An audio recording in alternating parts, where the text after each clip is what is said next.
अस्सलाम वालेकुम students. Students आज हम बात करेंगे मार्केटिंग मैनेजमेंट की जो असाइनमेंट हम के टी 501 की आई है। 2 मई आज ही इसकी लास्ट डेट है।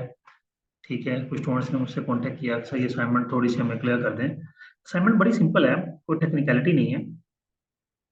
इसने एक सिनेरियो दिया है, उस सिनेरियो के अंदर उसने कहा है कुछ पॉइंट्स उसने दिए हैं और वो कह रहा है रिक्वायरमेंट के अंदर आइडेंटिफाई करें कंट्रोलेबल और अनकंट्रोलेबल फैक्टर्स।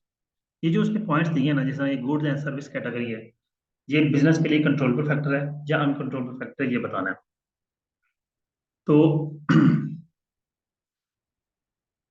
फिर नीचे उसने साथ ये भी कहा है कि हमें कोई एक्स्ट्रा डिटेल रिक्वायर्ड नहीं है, सिर्फ आपने यहाँ पे सोल्यूशन के अंदर एबीसीडी लिख के आगे कंट्रोलेबल अनकंट्रोलेबल लिख देना, बस इतनी सी असाइनमेंट, सिंपल सी। मैं आपको सजेस्ट ये करूंगा कि इस सिनेरियो को पूरे को असाइनमेंट में कॉपी कीजिएगा, यहाँ से उठाइएगा और फिर नीचे उसके नीचे सोल्यूशन पे हेडिंग देके ये पॉइंट्स लिखे तो कंट्रोलेबल अनकंट्रोलेबल लिख लीजिएगा। अब मैं वो आपको बता दूं, मैंने इनको थोड़ा सा एक्सप्लेन कर दिया है। इसका सबसे पहला पॉइंट है हमारे पास गुड्स एंड सर्विस कैटेगरी। तो ये हम एक काम करते हैं, हम इसको ना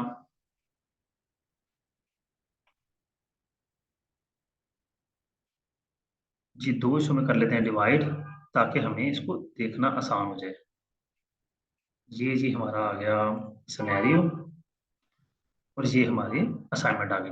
अब सबसे पहला पॉइंट उसने कहा गुड्स एंड सर्विसेज, ये तो कंपनी की अपनी है, तो ये कंपनी के कंट्रोल में होती है, तो कंट्रोलेबल है।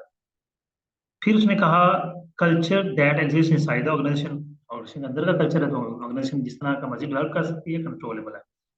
कंट्रोलेबल अनकंट्रोलेबल का मतलब ये होता है कि जो चीज कंपनी के इख्तियार में है वो कंट्रोलेबल है, जो इख्तियार में नहीं है वो अनकंट्रोलेबल है। और एक्सटर्नल एनवायरनमेंट अनकंट्रोलेबल होता है। अब देखिए, लोगों की income, status, race, education of consumers, ये अनकंट्रोलेबल है, ये आपके इख्तियार में नहीं है।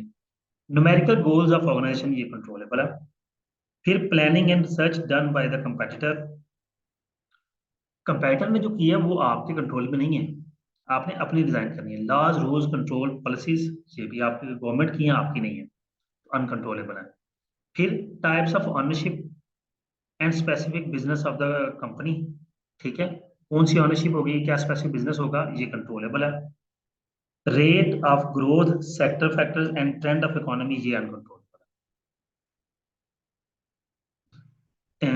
Integration of marketing services controllable है, आप अपनी मार्केट सर्विस किस तरह से बनाते हैं, ये आप क्या है। Search method, machine and equipment related to technological change, ये अनकंट्रोलेबल है। कितनी रिसर्च हो रही है, कौन सा टेक्नोलॉजिकल चेंज आ रहा है, वो आपके कंट्रोल में नहीं है। इतनी सी असाइनमेंट थी एमकेडी की।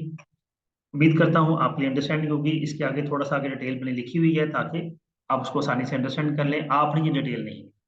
अपना बहुत सा ख्याल रखिएगा और जाने से पहले जो जो स्टूडेंट चैनल पर नए हैं वो चैनल को सब्सक्राइब कर दें। अल्लाह हाफिज।